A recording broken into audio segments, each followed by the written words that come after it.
Hi friends, कैसे हैं आप सब। आशा करता हूँ आप बहुत अच्छे होंगे और अपने लाइफ में बहुत अच्छे बिज़ी होंगे। और नए साल की बहुत बहुत मुबारक। आज 5 तारीख है, 5 जनवरी 2026 मैं जब ये वीडियो शूट कर रहा हूँ और सर्दी भी बहुत है तो अपना ख्याल रखें। लेकिन ये वीडियो बहुत ही इम्पोर्टेंट है उन लोगों के लिए जो कि जिनके लिए जीएसटी एक बिल्कुल बिल्कुल नई चीज़ है। केवल वो नाम से ही जानते हैं जीएसटी लग गया, जीएसटी हो गया। यानी कि मैं बात कर रहा हूँ कंज्यूमर्स की। कंज्यूमर्स जो है जीएसटी देते तो हैं, लेकिन वो जानते ही नहीं है जीएसटी होता क्या है, क्यों लगता है, किस लिए लगा और मैंने दिया ही क्यों, मेरे पे क्यों लग गया, मेरे पे इतना क्यों लगा, ये गवर्नमेंट क्या चेंजेस कर रही है जीएसटी में, और मेरे पे जीएसटी सही लग रहा है या गलत लग रहा है। वो एक इल्यूजन में रहता है कि ये सही हो रहा है उसके साथ या नहीं हो रहा है। या कई बार आपने, क्योंकि जीएसटी जो है वो एक अप्रत्यक्ष कर यानी कि इनडायरेक्ट टैक्स है। ओके, इनडायरेक्ट टैक्स यानी कि लगता किसी और पे है लेकिन भरता कोई और है, ये आप कह सकते हैं। यानी कि इनडायरेक्ट टैक्स, इनडायरेक्टली वो टैक्स किसी और को देना पड़ता है। जमा किसी ने कराया लेकिन देना पड़ता है। यानी कि जो क्लास बिजनेस क्लास है वो इसे भरती ज़रूर है, लेकिन उसका भार जो है कंज्यूमर पे भी आता है, यानी उपभोक्ता पे आता है।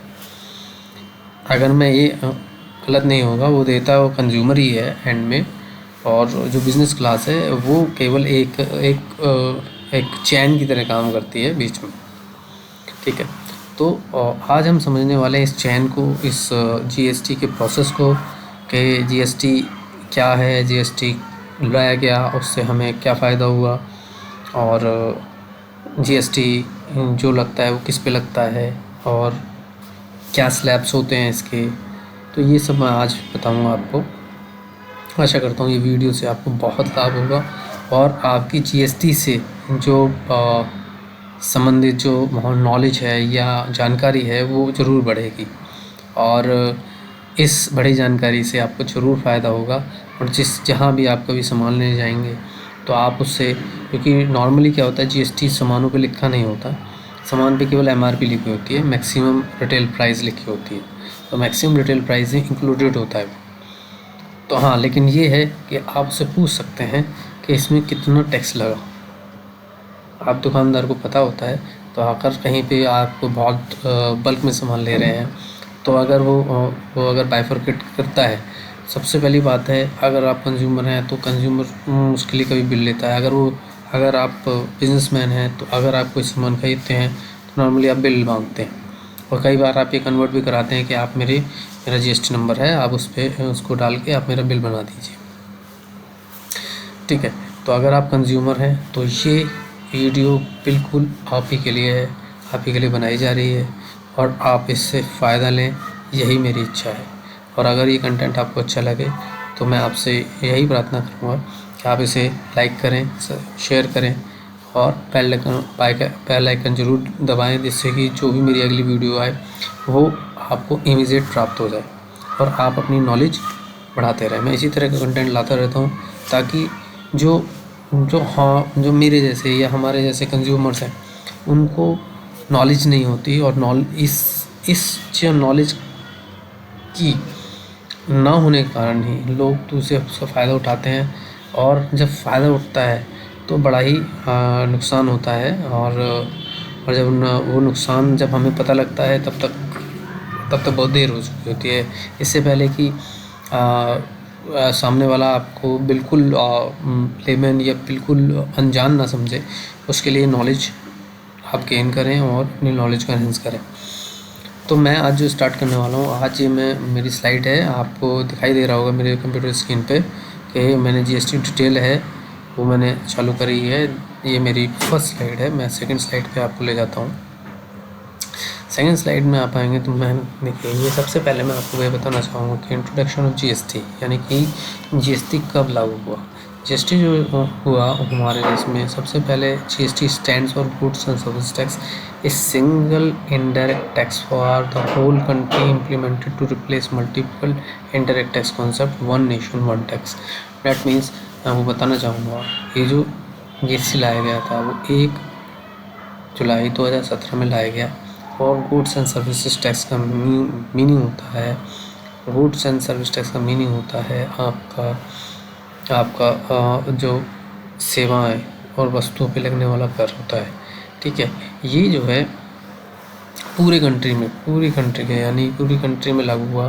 तो वन नेशन वन टैक्स, यानी कि जो इससे पहले जब जीएसटी नहीं था तो मल्टीपल टैक्स थे, VAT tax, excise tax, border tax and value added tax, बहुत सारे। जैसे एक्साइज इंपोर्ट एक्सपोर्ट में लगता है, जैसे बॉर्डर टैक्स जो आपकी स्टेट टैक्स कहलाता है, स्टेट के आप बॉर्डर पार करते हैं, जब आप दूसरे स्टेट में बेचने जाते हैं तो वो बॉर्डर टैक्स हो गया। इस तरह के टैक्सेस बहुत सारे थे और कॉम्प्लिकेशन बहुत था और दोबारा टैक्स लगने के चांसेस ज़्यादा थे।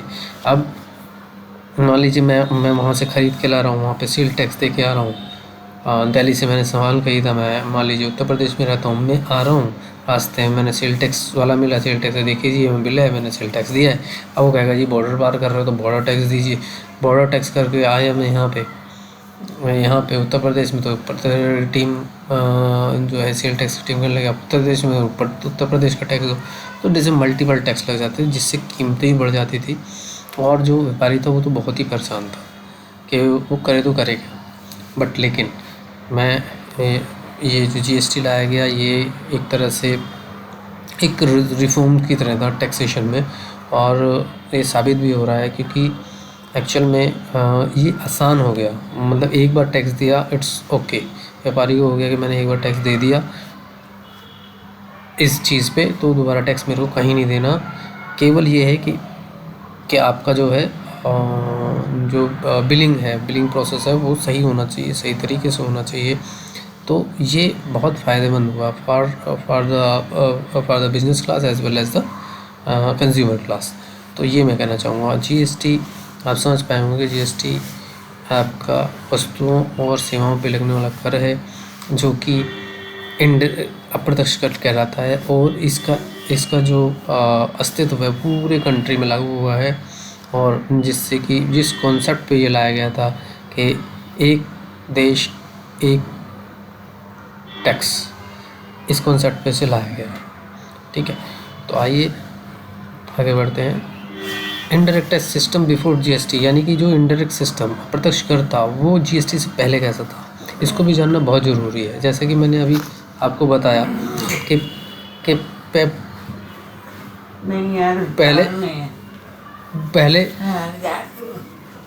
पहले जो था वो वेट का मतलब value added tax, excise duty, service tax, GST और सीएसटी, ऑकेट्री एंड एंट्री टैक्स, यानी ये सारे जो थे मल्टीपल टैक्स थे, एग्जिस्ट करते थे जीएसटी से पहले, यानी कि ये मौजूद थे जीएसटी से पहले। अब जीएसटी आने के बाद टैक्स ऑन टैक्स यानी कैस्केडिंग इफेक्ट खत्म हुआ। मतलब इसका रिजल्ट क्या हुआ जीएसटी आने का?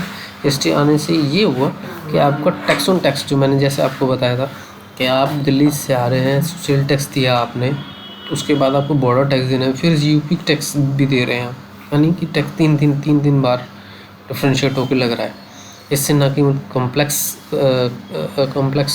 कॉम्प्लिकेशंस हो जाते थे, कंप्लाइंस भी हो जाते थे, भैया वहाँ नहीं दिया आपने, वो टैक्स दिया या नहीं दिया आपने, यूपी का नहीं दिया, तो ये कंप्लाइंस बड़े ही कॉम्प्लेक्स थे। ये कम हायर प्राइस होता था, जिससे कि आपने एक टैक्स दिया, फिर दूसरा टैक्स दे रहे, फिर तीसरा टैक्स दे रहे, तो मान लीजिए 5% वहाँ लिया, फिर 3% उन्होंने यहाँ ले लिया बॉर्डर टैक्स के रूप में, फिर 3% और लग गया, तो 3, 6 और 8% बन गया। वो एक जो कि कॉमन सी चीज़ थी या खाने पीने की चीज़ थी, वो बढ़ के कीमत हो गई, तो इससे बड़ा ही फ़र्क पड़ता था।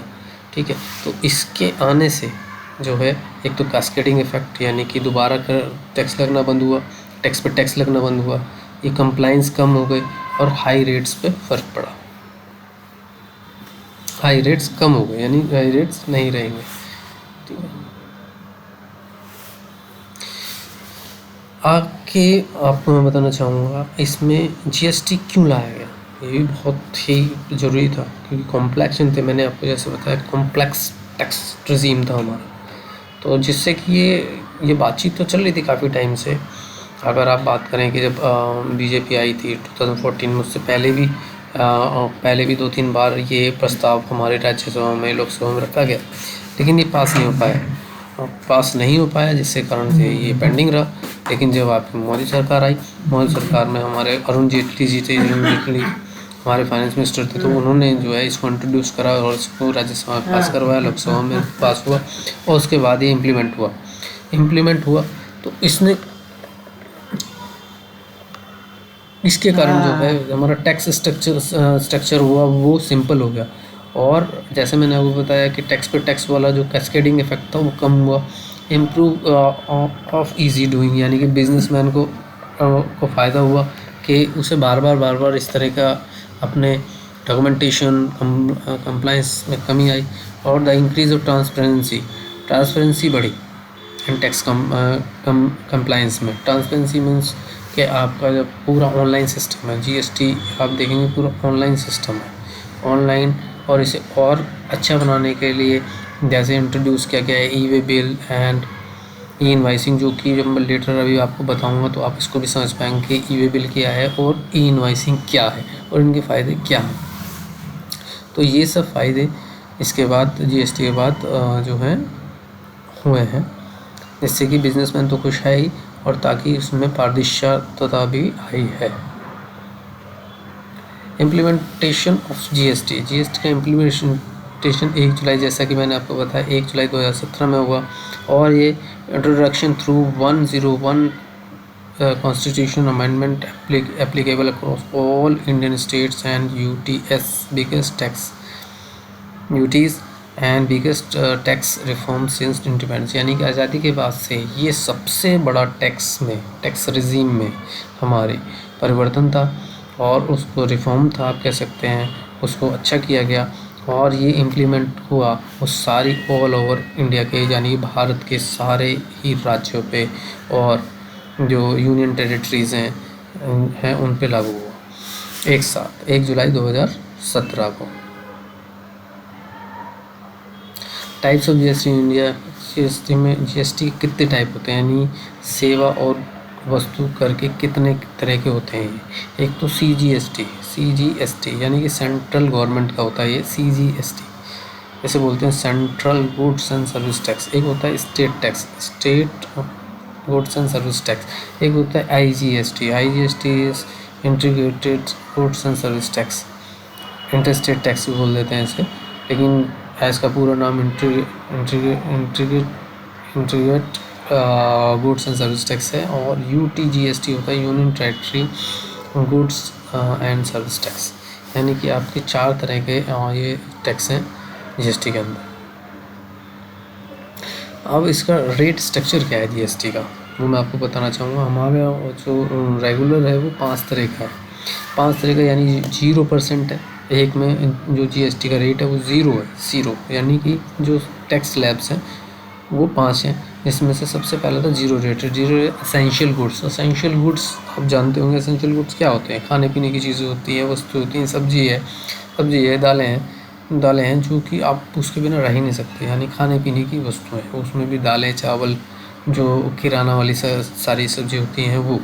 5% बेसिक नेसेसिटी, घर, कपड़ा, मकान, ये तो खाना, ये सब है, तो उसमें भी ये 5% में कैसे, अगर आपने खुली दाल ले ली, खुली से उस पर कोई जीएसटी नहीं है, लेकिन दाल को परिवर्तन होकर किसी पका के किसी ने आपको दी, कुछ बना के दिया, उसे 5% लगेगा। यानी कुछ आपने पैक्ड फूड ले लिया, उसे 5% लगेगा, अगर वो खाने पीने की नेसेसिटी वाली चीज़ें हैं तो उसे 5% है।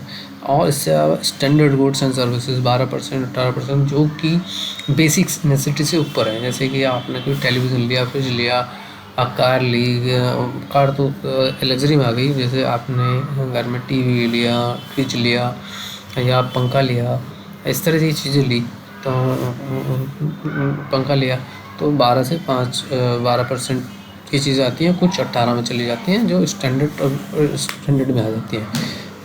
स्टैंडर्ड गुड्स एंड सर्विसेज, कुछ चीज़ें जो 18% में भी आती हैं। इससे आगे अगर आप बढ़ते हैं 28% यानी लग्जरी में आ जाते हैं। जैसे आपने कार ली, कार भी कुछ लग्जरी वाली ले ली तो 28% जाएगा उसमें, ठीक है। और आप कुछ ऐसी चीज़ें ले रहे हैं जो लग्जरी हैं, बिल्कुल लग्जरी, लग्जरी मतलब उसकी कीमत साधारण से ज़्यादा है। अब मान लीजिए आप एक होटल में जा रहे हैं, होटल में आपने कमरा लिया, जो साधारण कमरा है वो 750 से स्टार्ट है, 750 तक है, लेकिन आपने लिया नहीं 5000 वाला कमरा लिया है, तो 5000 वाला कमरा ऑब्वियसली उसमें सारी सुविधाएं होंगी, उसमें TV, fridge, TV, balcony, C view and space भी ज़्यादा होगा, और उसमें तरह तरह के चीज़ें होंगी, लग्जरी आइटम होंगी, चाहे वो ब्यूटी से संबंधित जो या कुछ जो लग्जरी आइटम होगा उसमें 28% चला जाएगा। तो ये 5 तरह की जो है टैक्स स्लैब्स हैं हमारे 0, 5, 12, 18 एंड 28। अभी मैं बता रहा चाहूँगा कि अभी पीछे गवर्नमेंट ने जो है ऑलमोस्ट जो है 12% तो ख़त्म ही कर दिया है।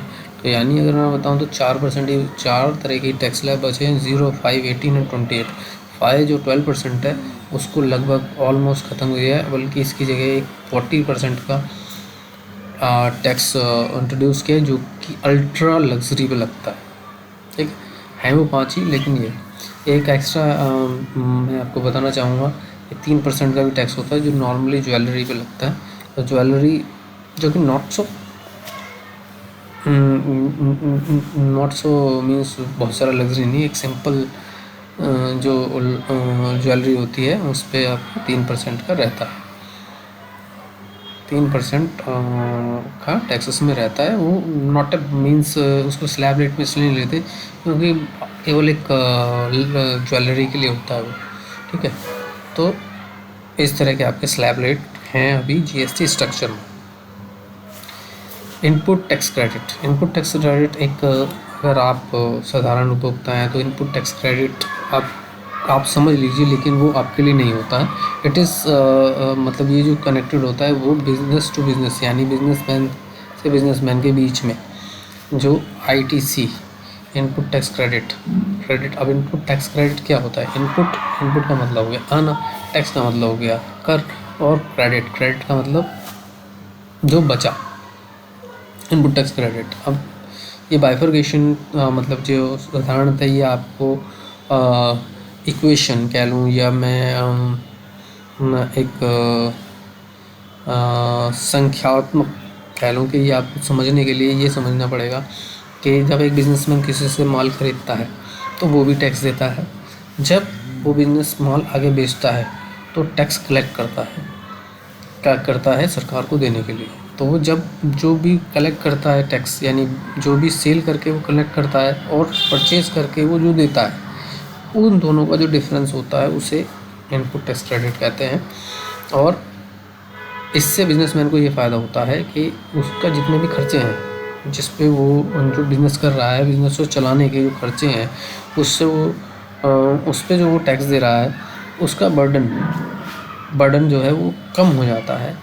और वो जो उसने वस्तु परचेस से सेल करी है, उससे जो कलेक्ट किया है उसमें से, और जो उसने परचेज़ किया है उसमें जो टैक्स दिया है, दोनों को जब हम माइनस कर देते हैं, यानी कि जो उसने इकट्ठा किया टैक्स सेल से और जो परचेज़ में उसने दिया, जब हम इसमें से माइनस कर देते हैं तो जो भी बचता है वो उतना टैक्स उसको जमा कराना होता है। जीएसटी का एक जो पोर्टल होता है gst.gov.in, एक पोर्टल है, यानी एक साइट है, उस पर जाके वो अपनी जो है रिटर्न फाइल करता है। रिटर्न फाइल करने का डिटेल में अभी इसमें बताना नहीं चाहता क्योंकि उससे फिर ज़्यादा ही कॉम्प्लेक्स हो जाएगी चीज़ें। लेकिन मैं आपको ये एक बेसिक सी चीज़ बताना चाहता था कि व्यापारी को जीएसटी में जो टैक्स पेमेंट करना पड़ता है व्यापारी को, वो कितना करना पड़ता है। वो केवल वही करना पड़ता है जो उसका परचेज और सेल में दिया गया टैक्स का अंतर होता है केवल, ठीक है। तो ये आप पढ़ सकते हैं कि features of GST tax paid on purchase can be adjust against the sale tax, यानी कि मैंने जैसा आपको बताया वो एडजस्ट कर देता है जो सेल और परचेज में जो भी आपका उसका टैक्स दोनों में से जो बचता है माइनस करने के बाद, वही वो देता है। इससे क्या होता है कि जो व्यापारी पे जो टैक्स बर्डन है वो कम हो जाता है, और और इससे क्या है, उसकी प्रॉपर इनवाइसिंग जो वो बिलिंग देता है, बिल पे उसने कलेक्ट किया और वो परचेज पे उसने जो दिया उससे मैच कर जाता है। इससे वो मैच करता है कि भाई मैंने इतना, वो मैचिंग भी करता है क्योंकि वो मैच करेगा कि आपको मैंने इतना टैक्स दे दिया, इतना कलेक्ट कर लिया, मुझे इतना सरकार को देना है और मैंने इतना दिया है, तो इन दोनों में से जो अंतर आ रहा है केवल मुझे इतना देना है। तो इसमें ये जो है इससे व्यापारी को भी बर्डन कम होता है और व्यापारी आगे व्यापार करने के लिए आश्वस्त रहता है और आगे फिर व्यापार के लिए वो करना चाहता है अगर उसको प्रॉफिट होता है तो। GST journey major changes over the time, यानी कि जब से जीएसटी लागू हुआ है अब तक बहुत सारे उसमें चेंजेस कर दिए गए हैं। मतलब अगर कोई जीएसटी को नहीं जानता है या जीएसटी से उसका पालन नहीं पड़ा है डायरेक्टली यानी उपभोक्ता, तो वो मैं कहूँगा वो समझ ही नहीं पाएगा। इतना चेंजेस हो चुका है 5 साल के अंदर, 5 से 7 साल, जितने 8 साल हुए, इतना चेंजेस हो चुका है। लेकिन मैं फिर भी एक छोटा सा सूक्ष्म में आपको बताना चाहूँगा। जैसे जर्नी स्टार्ट हुई यानी जीएसटी लगा, तो वो जीएसटी इन पोर्टल इंट्रोड्यूस हुआ, जैसे हम GST.gov.in एक पोर्टल यानी कि वेबसाइट के रूप में जानते हैं, ठीक है। इसके अलावा उसके बाद जब 2018 लगा, उसमें 1 अप्रैल 2018 से ई वे बिल लागू हो गया। अब ई वे बिल होता क्या है? ई वे बिल जो है वो माल को ट्रांजिट समझते हैं आप, उसको भेजना, माल को भेजना, जो आप ट्रांसपोर्टेशन होता है, ट्रांसपोर्टेशन में एक कंप्लाइंस एक जिम्मेदारी जो है वो डाल दी गई है जो सेलर की यानी जो माल भेज रहा है उसको ई वे बिल बनाना है। बनाने को कोई भी बना सकता है, यानी सेलर भी बना सकता है, परचेजर भी, लेकिन जो फ़िलहाल जो इनिशियल जिम्मेदारी होती है वो सेलर की होती है जो माल भेज रहा है। अब एक साधारण से शब्दों में आपको बताता हूँ कि मान लीजिए आपने एक माल आप बनाते हैं और मैं उसको लेना चाहता हूँ और मैंने आपको एक ऑर्डर दिया कि मेरे को माल भेज दीजिए, तो हम माल भेजेंगे तो उसमें ई वे बिल बनाएंगे। ई वे बिल बनाने की भी एक थ्रेशोल्ड यानी एक लिमिट है, उसके बाद आपको बनाना ही बनाना है। ये नॉर्मली जो है इंटरस्टेट में यानी कि एक राज्य से दूसरे राज्य में जा रहे हैं तो वो 50,000 की लिमिट है। अगर 50,000 से उसकी इनवाइस की कीमत ज़्यादा होती है तो आपको ई वे बिल मैंडेटरी है यानी बनाना ही है। अगर उससे कम है तब आप नहीं बनाते तो कोई प्रॉब्लम नहीं है इंटरस्टेट में। और अगर आपकी एक ही राज्य में ही भेज रहे हैं तो वहाँ की भी कुछ लिमिट्स हैं, उस लिमिट से अगर क्रॉस करते हैं तो ये एक ही राज्य के अंदर भी फिर भी आपको बनाना होगा। अगर वो लिमिट आप क्रॉस नहीं करते हैं तो ई वे बिल बनाने की ज़रूरत नहीं है, केवल आप साधारण इनवाइस भेज दीजिए और केवल जो है गाड़ी नंबर लिख के आप भेज सकते हैं। ई वे बिल बनाने की ज़रूरत नहीं है उसमें। अब ई इनवाइसिंग यानी कि नाम से ही है इलेक्ट्रॉनिक इनवाइसिंग भी इंट्रोड्यूस किया गया, वो 2019 में 19-20 के आसपास किया हुआ, एग्जैक्ट डेट मुझे याद नहीं है। लेकिन इनवाइसिंग है क्या? इनवाइसिंग है यानी कि एक इनवाइस जो हम व्यापारी लोग खुद बनाते हैं, जो कि आजकल सॉफ्टवेयर से बनती है, सारी ऑनलाइन होती हैं, जो कि कई सॉफ्टवेयर हैं, उससे बहुत अच्छे सॉफ्टवेयर है, मैं यहाँ नाम नहीं लेना चाहूँगा कोई भी, लेकिन उसके थ्रू बनाई जाती है जिससे कि व्यापारी को एक तो बहुत ही कम टाइम में वो अपने व्यापार की स्थिति को जान सकता है और दिन प्रतिदिन की जो उसने प्रतिक्रिया करी है, सेल परचेज करी है, वो जान सकता है इमीडिएट और एकदम जान सकता है किसी भी समय। और ऐसा नहीं है कि फाइल है वो या बुक्स मेंटेन कर रहा है, बुक्स मेंटेन करता है, लेकिन जो उसे चीज़ें एकदम इलेक्ट्रॉनिकली पता कर लग जाती हैं, तो वो एकदम, जैसे कि मुझे व्यापारी को पता करना है कि आज मैंने कितनी इनवॉइसेस बेची या मैंने इस व्यक्ति को कितना माल दे चुका हूँ या इस व्यक्ति से मुझे कितना पैसा लेना है या मेरी जो साल भर में कितना मैंने सेल किया है, साल भर में मैंने परचेज कितनी करी है। तो इस तरह की जो जानकारी है वो व्यापारी को एकदम एग्जैक्ट मिल जाती है, चुटकियों में मिल जाती है। तो इनवॉइसिंग, मैं वापस आता हूँ इनवॉइसिंग पे। इनवॉइसिंग क्या है? इनवॉइसिंग एक तरह से ये जानकारी गवर्नमेंट को देना है कि मैंने इसको सेल करी है, यानी इसको ख़रीदा है। ये कैसे जानकारी रहती है, और ये सीधा गवर्नमेंट के पास चली जाती है। एक व्यापारी अगर अपने पास बिलिंग कर रहा है तो उसकी जानकारी उसके पास है। गवर्नमेंट को जब वो कोई भी डॉक्यूमेंट मांगा जाता है या स्क्रूटनी होती है या भी कोई ऑडिट होता है तो वो इनवॉइसिंग दिखाता है, ठीक है, तब दिखाता है। लेकिन गवर्नमेंट के पास कोई जानकारी नहीं। गवर्नमेंट को उसने जाके दिखा दी जी मैंने करा था, ये किया था, सामने वाला भी कह रहा है जी मैंने किया था, जो आपका काउंटर पार्ट है वो भी कह रहा था, ओके है।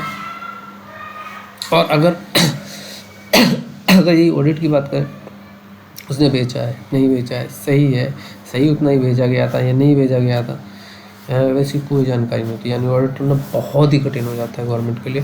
गवर्नमेंट ने जो इंट्रोड्यूस किया ई इनवॉइसिंग, जो कि 500 करोड़ से स्टार्ट हुई, फिर 100 करोड़ पे आई, फिर 50 करोड़ पे आई, फिर 5 करोड़ पे आ गई। ये 5 करोड़ है, 5 करोड़ तक जिनकी भी टर्नओवर है उसको ई इनवॉइसिंग करनी पड़ती है। और ई इनवॉइसिंग B2E यानी व्यापारी जो भी GST में रजिस्टर्ड है वो इनवॉइसिंग करते हैं, यानी एक दूसरे के लिए करते हैं। B2C यानी अगर मैं GST में रजिस्टर्ड हूँ और दूसरे वाला जिसको मैं माल भेज रहा हूँ वो अगर रजिस्टर्ड नहीं है तो इनवॉइसिंग नहीं बनेगी। लेकिन अगर मैं भेजने वाला रजिस्टर्ड हूँ और वो ख़रीदने वाला भी रजिस्टर्ड है तो फिर वो इनवॉइसिंग होगी। और अगर मेरा टर्नओवर जो है 5 करोड़ से ऊपर है, अगर नीचे है तो इनवॉइसिंग कोई ज़रूरत नहीं, आपको इनवॉइसिंग के लिए एनरोल करने की कोई ज़रूरत नहीं है। ये अभी तक फ़िलहाल के लिए 5 करोड़ है, तो अगर 5 करोड़ से ऊपर है तो आपको करना ही। सिंप्लीफाइंग रिटर्न फाइलिंग, सिंप्लीफाई कर दिया रिटर्न फाइलिंग, इतना सिंप्लीफाई कर दिया है आज की तारीख में। आज मैं जनवरी 2026 की बात करूँ तो आज की डेट में ये इतना सिंपल है, बहुत ही सिंपल है। अगर कोई व्यापारी खुद से भी फाइल करना चाहता है वो आराम से कर लेता है। सॉफ्टवेयर में सब इंटीग्रेशन है। इंटीग्रेशन मतलब API कर दिया गया है, एप्लीकेशन प्रोसेसिंग इंटीग्रेशन कर दिया गया है। यानी कि अगर आप किसी सॉफ्टवेयर को यूज़ कर रहे हैं और GST पोर्टल, दोनों को जोड़ दिया गया, उस पे से आप डायरेक्टली पोर्टल पे अपलोड कर देते हैं अपनी सारी इनवॉइसेस और एक ही बार में, और वो आपको टैक्स बता देता है कि इतना टैक्स है। और जैसे ही आपको टैक्स बता देता है आप उसे भर देते हैं। ये बहुत ही सिंप्लीफाई है। आगे इसको समझने के लिए मैं किस दिन और वीडियो बनाऊंगा, लेकिन सिंपल हो गया है GST के आने से। Removal of many compliance issue, यानी कंप्लाइंस जैसे मैंने आपको बताया पहले क्या होता था कि कंप्लाइंस ये है कि भैया मैं इस पर टैक्स दे चुका हूँ फिर क्यों दूँ। व्यापारी कहता था मैं तो एक बार दे चुका हूँ टैक्स, फिर क्यों दूँ, बॉर्डर टैक्स क्यों दूँ, फिर मैं भैया UP टैक्स भी दूँ, है ना, और सेस लगा दो सेस भी दूँ, वैल्यू एडिड टैक्स है वो स्टेट टैक्स होता है तो वो भी दूँ अलग से, यानी कि हद टैक्स से। तो ये सब रिमूव होने के बाद एक GST एक यूनानिमस और एक यूनिफॉर्म टैक्स बन गया, तो जिससे कि ये कॉम्प्लेक्शन यानी कंप्लाइंस के ये भी ख़त्म हो गए। तो ये बहुत फ़ायदा हुआ व्यापारी को। Regular GST council meeting for reforms, हमने देखा होगा कि आज हम पढ़ते होंगे अखबार, आज GST काउंसिल की 25वीं मीटिंग हो गई, 26वीं मीटिंग हो गई, 28वीं मीटिंग हो गई, 31 में ये फैसला लिया गया, ये फैसला गया। तो क्या है वो रेगुलर जो है और सुधार करने के लिए GST में वो मीटिंग्स होती रहती हैं GST काउंसिल की, और इसमें बहुत सारे उन्होंने सुधार किए जिससे कि टैक्स इन्वेक्शन यानी कि टैक्स चोरी को कैसे रोका जाए। इस सारे जितने भी रिफॉर्म्स हुए, जितने भी उन्होंने डिसीजन लिए हैं वो इसको रोकने के लिए लिए हैं, और बहुत ही अच्छे लिए गए हैं। एक समझदार और व्यापारी जो साफ़ सुथरा काम करना चाहता है, साफ़ सुथरा से काम करना चाहता है, उसके लिए GST एक मैं कह रहा हूँ एक ऐसा साधन है, एक तरह से वो तो उसके लिए तो बहुत ही अच्छा हो गया आप ये कहेंगे। और अगर किसी को चोरी करनी है उसके लिए GST आया वो उसको अपना मत्था पीट रहा होगा, यानी कि वो बहुत दुखी होगा इससे। But I think GST is reforms लाना बहुत ज़रूरी था। अगर हम किसी भी अच्छे और ग्रोइंग नेशन में रहना चाहते हैं, अगर इंडिया को ग्रो करना है तो GST ला के उन्होंने बहुत ही अच्छा किया है, ताकि हम आगे जो देश हैं, नज़दीकी देश हैं, जो नेबर हैं या इंडिपेंडेंट या देश हैं, यानी डेवलप्ड जो देश है, मैं कहने की बात कर रहा हूँ, अमेरिका, फ्रांस एंड ऑल, जो यूरोप के सारे देश हैं, उनसे compete करने के लिए हमें ऑनलाइन सारी चीज़ें लानी ज़रूरी थी, क्योंकि वहाँ तो GST 30, 35, 40 सालों से चल रहा है, लेकिन हम आज GST ला रहे हैं, तो it's a very big gap, but there आए दुरुस्त आए, ये अच्छी बात है। इससे क्या हुआ, impact on GST on economic में क्या इम्पैक्ट है, यानी कि जो हमारी इकोनॉमी है, मतलब यू कैन से हम विश्व में 5वीं इकोनॉमी बन गए, या अर्थव्यवस्था जिसे कहते हैं, अर्थव्यवस्था होती है ना, अर्थव्यवस्था। तो इसमें क्या हुआ, रिड्यूस लॉजिस्टिक कॉस्ट, यानी कि जो व्यापार जो कॉस्ट है वो कम हुई। कैसे हुई, लॉजिस्टिक मतलब क्या होता था कि जैसे एक गाड़ी है, एक गाड़ी गई, और अब एक गाड़ी जो होती थी, जब बॉर्डर पार करती थी तो वो वहाँ रोक ली जाती थी गाड़ी कि ये दूसरी की नहीं, ये जाएगी, वो स्टेट में नहीं जा सकती, कुछ इस तरह के कम्प्लेक्शन से।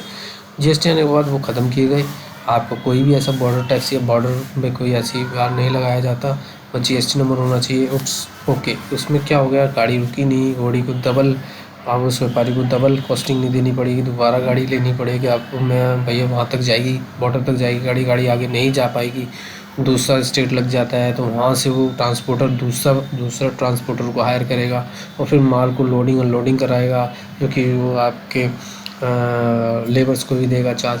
तो वो चीज़ें ख़त्म हो गई, यूनिफाइड नेशन मार्केट, एक मार्केट हो गई। आपको भी पता है, मुझे कोई टैक्स नहीं देना वहाँ पे, मुझे अगर मैं दूसरे में जा रहा हूँ, मैंने GST भर दिया, इट्स ओके, मेरे को यहाँ पे जाके कोई बॉर्डर टैक्स या वैल्यू एडेड टैक्स नहीं देना, या उस स्टेट का टैक्स नहीं देना, उत्तर प्रदेश का नहीं देना मुझे, मैं बिहार ले जा रहा हूँ, बिहार का कोई टैक्स नहीं देना, मैंने GST भर दिया, मैं आश्वस्त हूँ कि मैंने एक टैक्स दे चुका हूँ, इट्स ओके, माइंड फ्री हो जाता है। तो फिर यूनिफाइड नेशनल मार्केट बन गया है। इम्प्रूव टैक्स कलेक्शन, गवर्नमेंट के लिए भी इम्प्रूव टैक्स कलेक्शन हो गया, क्योंकि उस समय जैसे बिजली चोरी होती है, ऐसी टैक्स चोरी बहुत थी। टैक्स चोरी मैंने जैसे पता नकली बिल बना दिया, अगर मैं और आप बन गए, मैंने दिखा दिया बिल, मैंने आपको दिया, एक किसी व्यापारी ने दूसरे व्यापारी के लिए मैंने बिल बना दिया, चाहे उसने लिया या नहीं लिया, माल तो गया। अगर माल गया उसमें पैसे आए, और उसी से ज़्यादा वो दिखा देता था खर्चा भी उतने ज़्यादा दिखा दिए, तो उसने खर्चे भी अगर दिखा दिए ज़्यादा, तो फिर उसका टैक्स भी कम हो गया। लेकिन इस तरह से करना, जैसे कि मैंने आपको बताया कि इस तरह की चोरी करोगे, ई-वे बिल हो गया, हो गया, और GST मैंडेटरी कर दिया गया। तो GST जब मैंडेटरी कर दिया गया, उन सारे व्यापारियों को जिसका 40 लाख, वो बताना चाहूँगा, जब ये इंट्रोड्यूस हुआ तो 20 लाख था, 20 लाख था, हर जो 20 लाख का जिसका भी टर्नओवर है उसको GST ना मैंडेटरी है, और 10 लाख जो था वो आपके नॉर्थ ईस्ट के जितने भी स्टेट्स हैं, त्रिपुरा हो गया, और लाइक नॉर्थ ईस्ट के जितने भी 7 स्टेट्स हैं, वो वहाँ पर जो था वो 10 लाख था, वो 20 लाख हमारा जो है नॉर्मल स्टेट्स के लिए था। लेकिन ये जब आपको 2019 के आसपास में जो है, 19 में ये जो है बढ़ा दिया गया, और ये बढ़ा के जो है 40 लाख कर दिया गया। 40 लाख से जिससे भी कम टर्नओवर है, उसको GST लेने की ज़रूरत नहीं है। लेकिन उसमें भी कई अजम्पशंस ये हैं,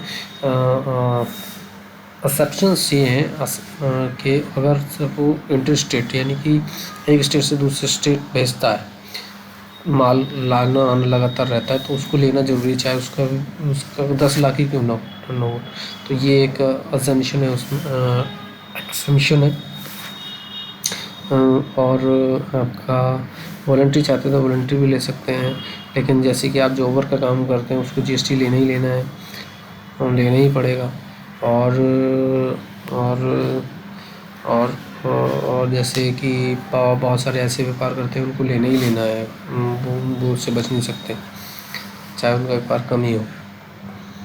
ठीक है, तो ये इस तरह से टैक्स इम्प्रूवमेंट, टैक्स कलेक्शन भी हुआ गवर्नमेंट के लिए भी, कि वो एक लोगों ने चोरी करना कम कर दिया, और ये कंप्लाइंस जब लोगों पे डाल दी, और साफ़ सुथरा जो बिजनेसमैन देखा तो फिर वो टैक्स चोरी भी कम हो जाती है, कम कर दी हो गई। इंक्रीज फॉर्मलाइजेशन ऑफ बिजनेसेस, यानी कि फॉर्मल बिजनेस, यानी कि मैंने एक कंपनी बना रखी है, मैं क्या आप जानते होंगे प्रोप्राइटरशिप होती है, जो प्रोप्राइटरशिप में ज़्यादा कंप्लाइंस नहीं होते, तो बिजनेस सारे के सारे प्रोप्राइटरशिप बना रहे, नोबडी इज़ गोइंग फॉर, मतलब कोई भी व्यापारी जो है वो पार्टनरशिप या पार्टनरशिप या लिमिटेड लाइबिलिटी पार्टनरशिप या कंपनी, प्राइवेट लिमिटेड कंपनी, वो कम ही बनाते हैं वो।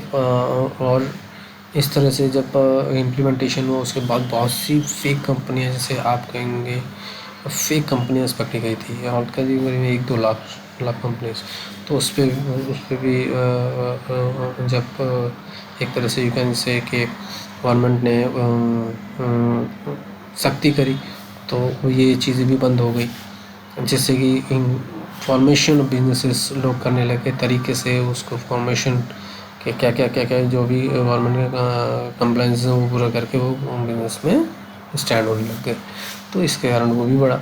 Boost of manufacturing and service sector, boost to manufacturing and service sector को भी इसको बूस्ट मिला, क्योंकि मैन्युफैक्चरिंग जो थी, मैन्युफैक्चरिंग में आपने देखा होगा जो भी मैन्युफैक्चरर्स हैं या सर्विस सेक्टर में हैं, उनके लिए कंप्लाइंस यानी कि जो जीएसटी लेने का कंप्लाइंस है वो कम है, अदर देन अगर आप देखें जो टेलर हैं और डिस्ट्रीब्यूटर्स हैं उनको अत्यधिक जो है छूट दी जा सकती है, कह सकते हैं रिलैक्सेशन दिया जाता है, तो ये सेक्टर में भी बहुत ग्रोथ हुआ उसके बाद देखने को मिला।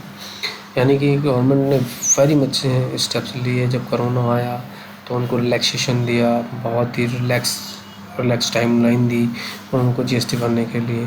तो इट्स टाइम जब बिजनेसेस पे बहुत गंदा इफेक्ट था, तो गवर्नमेंट ने पूरा रिलैक्सेशन दिया और पूरा उनके साथ खड़ी रही, तो इससे भी व्यापारी लोगों को बहुत सहायता मिली। जैसे last slide not least, but मैं आज जो भी हमने सीखा उससे मैं आपको बताना चाहूँगा कि हमने आज जो सीखा उससे हमें क्या सीखा और क्या जाना जीएसटी के बारे में। GST is more stable and simplified, मतलब कि जीएसटी जो है गुड्स एंड सर्विस टैक्स बहुत स्टेबल, यानी कि दृढ़ टैक्स है और सिंप्लीफाइड है, बहुत ही आसान है, और कंप्लाइंस इज़ मोस्टली डिजिटल, यानी जो भी गवर्नमेंट के यानी जो सरकारी जो प्रावधान है टैक्स को लेके बहुत ही सिंपल है, सारे डिजिटल है, यानी कि आप ऑनलाइन जाइए, कहीं जाने आने की ज़रूरत नहीं है कि यहीं आपको जाना ही पड़ेगा से ये आपका जो है टैक्स डिपार्टमेंट में जाना ही जाना है, तो वहाँ जाने की कोई ज़रूरत नहीं है। आप केवल अपनी शॉप पे बैठ के आप उसकी सारी चीज़ें कर सकते हैं, डिजिटली कर सकते हैं। Continuous improvement by GST council, और जब से जीएसटी लागू हुआ उसके बाद से कंटिन्यूस जीएसटी काउंसिल ने इसमें जो है इम्प्रूवमेंट किया है, जिससे कि जो कॉम्प्लेक्स चीज़ें थी वो बहुत ही रिलैक्सेशन में आई हैं, बहुत ही आसान हो गई ये चीज़ें, जैसे कि डिजिटलाइजेशन हुआ है या और इम्प्रूवमेंट बहुत इम्प्रूवमेंट किया है, मतलब मीन्स कि जो व्यापारी को वहाँ जाना, यहाँ डिपार्टमेंट जाना, या कोई नोटिस उसको फेस करना, ये सारी चीज़ें ऑनलाइन है। आज टाइम में अगर कोई नोटिस भी आ जाता है व्यापारी को, तो वो ऑनलाइन उसका जवाब दे सकता है और उसको फॉलो अप कर सकता है। ओके, लास्ट फॉर्मेशन, लास्ट जो मेरा पैरा है वो है GST remains a dynamic and evolving tax system, यानी कि जो जीएसटी है वो डायनामिक है। डायनामिक यानी कि डायनामिक होता है जो अप एंड डाउन होता है, एंड इवॉल्विंग टैक्स सिस्टम है। इवॉल्विंग मीन्स जो आगे बढ़ते रहने वाला चीज़ है, जो इवॉल्व करता है, यानी कि आगे रिफॉर्म जैसे होता है, इवॉल्विंग होता है, जो आगे तरक्की करेगा, हमारी इकोनॉमिक्स को साथ देगा, वो इस तरह की एक टैक्स रजीम है। और मैं तो आशा करूँगा ये रजीम, अब जैसे 8 साल बीत चुके हैं और जीएसटी को जैसे कि बहुत सारे लोगों ने ऊपर से टैक्स किया, पर ऐसा नहीं है, वो समझने वाली बात है। जो व्यापारी लोग हैं उनसे अगर पूछा जाए तो मेरे हिसाब से 60% व्यापारी यही कहेगा इट्स वेरी गुड, क्योंकि वो कॉम्प्लेक्सन से, व्यापार जाने आने से और बार बार डिपार्टमेंट के चक्कर काटने से बचना चाहते हैं, और इस जीएसटी ने उस चीज़ को बहुत ही कम कर दिया। तो आशा करता हूँ दोस्तों ये वीडियो आपको बहुत ही पसंद आई होगी। इससे आपको जीएसटी के बारे में बहुत सारी नॉलेज मिली होगी और आपने अपनी नॉलेज को एनहेंस किया होगा।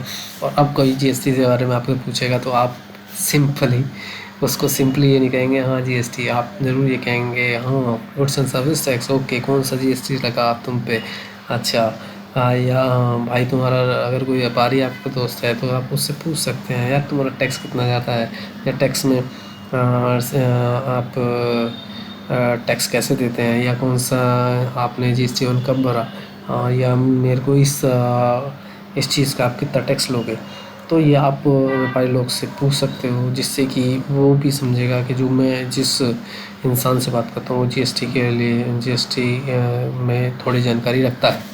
तो यही मेरी आज की वीडियो मैं ख़त्म करता हूँ और आशा करता हूँ कि ये पसंद आया होगा। तो आप ज़रूर इसको लाइक कीजिए, शेयर कीजिए और कमेंट भी ज़रूर कीजिए और बेल आइकन को ज़रूर दबाइएगा, ताकि अगली आने वाली जो मेरी नॉलेजेबल वीडियो है वो आप तक पहुँचे और जल्द से जल्द पहुँचे। धन्यवाद दोस्तों, thank you very much, bye bye.